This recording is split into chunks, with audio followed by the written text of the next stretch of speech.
Hello, fellow marksmen and markswomen. Welcome to Marksmanship Past and Present, and I am excited to present about an 80% clone correct Mark 12 Mod 1. So, it's close enough to the point where I am okay with actually putting this thing on camera. For my clone guys, yes, not everything is 100% correct.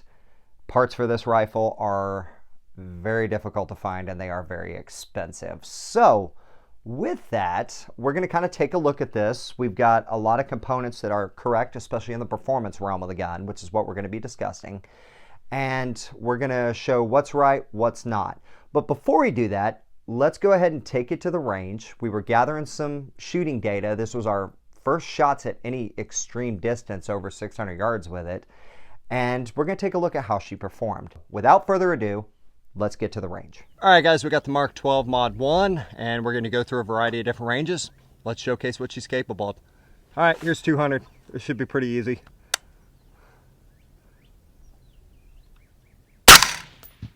Oop, missed. I think that one's pretty straightforward. 250. Oop, low. There we go.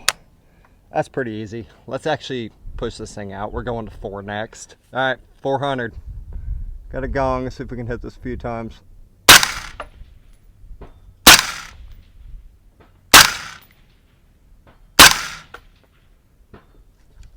$400. That was pretty easy. All right, we're at 450. We got big one on the right, little silhouette on the left. Let's try to get the big one, then we'll get the little one. Gotta hold over a little bit for wind.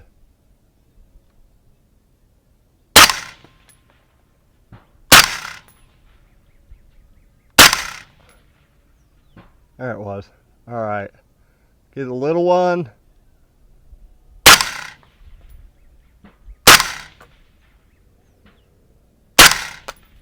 All right, that's 450, man. She's going. Let's keep the distance rolling. All right, guys, so we're at 580 yards. We got 2 squares out there. We're going to shoot the one on the right. Now's where we're starting to see the limitations of this cartridge because we've got some pretty significant wind.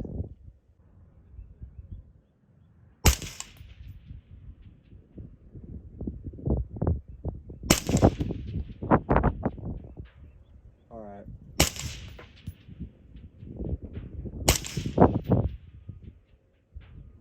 There we go. There is 3 hits at 580.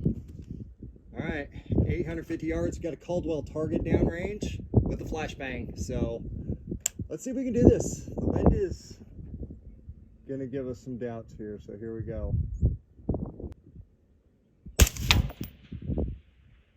Oh, way. Like a whole mil to the left.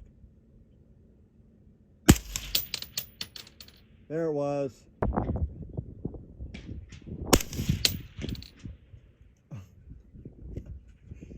$850 yards for the 5.56 gun. That is crazy.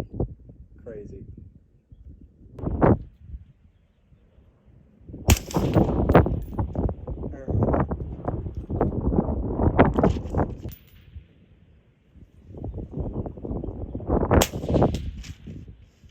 Oh, last shot.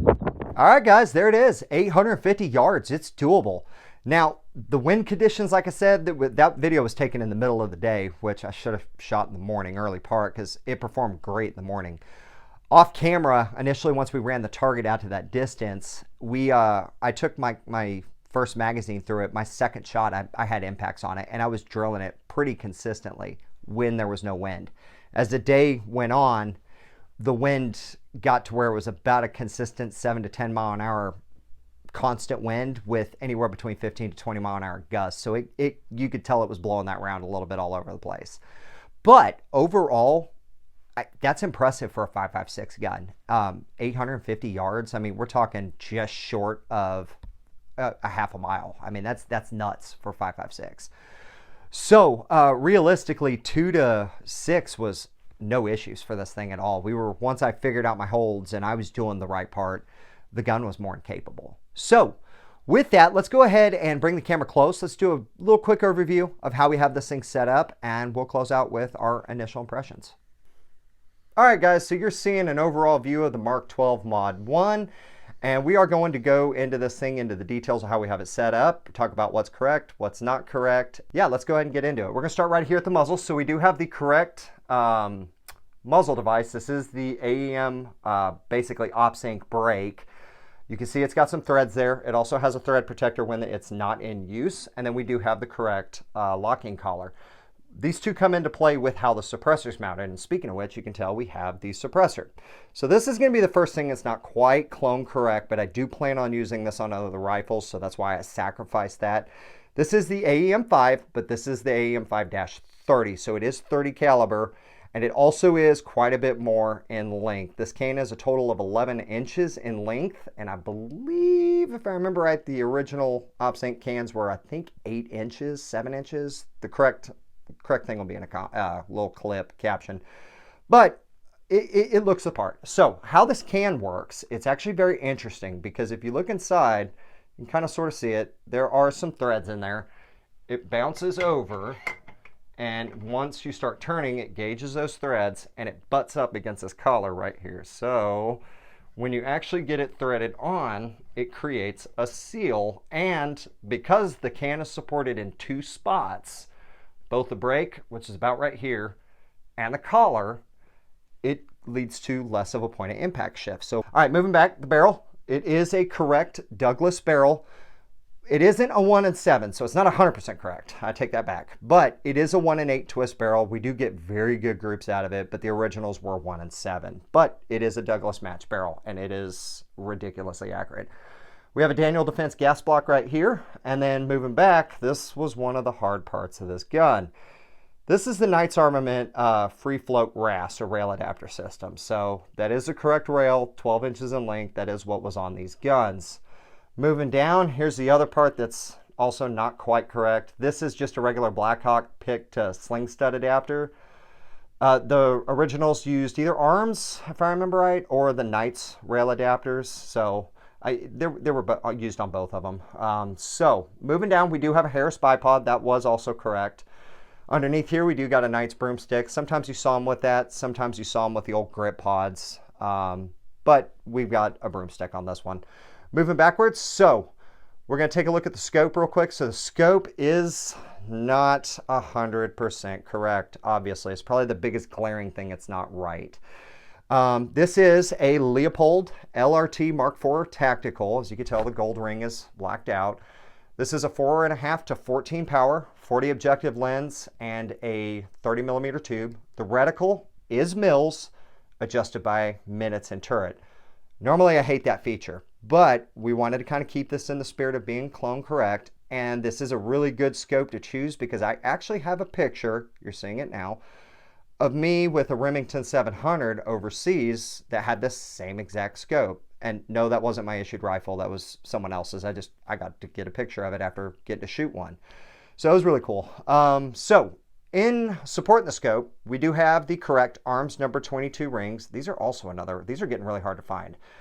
But these are the correct rings. You're seeing a picture of it now. They do have levers on the back, so that way you could take it off. The front and rear sights are missing. They were Knights Armament flip-up backup sights. That's why they had the quick detach rings. You could flip them off and then be able to use the gun with iron sights if something happened to your scope. Moving downwards, we do have the Geissele SSAE trigger, and you're seeing B-roll right now of the reset and everything. Fantastic trigger, really great break, really allows you to be very precise, but these are the correct style triggers, at least that civilians can get their hands on. All right, moving down, the lower. So the lower is not correct. Palmetto State Armory M16A2 profile. It does have the government marks on it, so I went with that route in spirit of it. I do plan on getting a Hydromatic lower for this at some point. It's about an 8-month wait. So moving up, upper receiver. Again, not really a Colt receiver, so the receiver isn't 100% correct either in that spirit, but it is just a standard regular mil-spec AR upper. Back, the charging handle, that is correct. That's the PRI gas buster, and this thing's interesting because it has a little channel to vent gas out. So the Radian SDs, like, those are good. I love them. I have one in my other SBR, but that's not new technology. This is like 20-year-old technology, and it's still being inspired upon. This gun inspired a lot of stuff, which we'll talk about later in the main video for you guys. All right, moving backwards, we do have just a regular standard M16A2 style butt stock on this, and then the Pistol Grips M16A2. There were a few varieties of that, but we went with just regular M16A2. So that, I think, covers everything. All right, guys, so there you have it. We kind of talked about how she shot, how we have it set up, you know, and it is a work in progress, but it's a very capable gun, and we got a really good idea of how the rifle at its core, and especially with the core parts, how it performs. So I am very excited about it. It is definitely one of my top 5 favorite rifles I own, and I look forward to shooting it some more and getting some 77 grain ammo and actually really seeing how it does with its correct ammo that it was originally paired with. So there will be a much more detailed, in-depth historical analysis of it, another practical shooting video of it as we get better with it, but you guys can kind of see the beginning stages of it and know, yes, we have a Mark 12, and yes, a Mark 12 video is coming. All right, guys, we love you guys. Thank y'all for tuning in today, and be sure to like the video, share it, get it out. Let's kick that YouTube algorithm in the teeth. And that's pretty much it for today. I'm Chris Smith from Marksmanship Past and Present, and remember, y'all's right to self-defense is self-maintained. We love you guys, and we'll see you in the next video.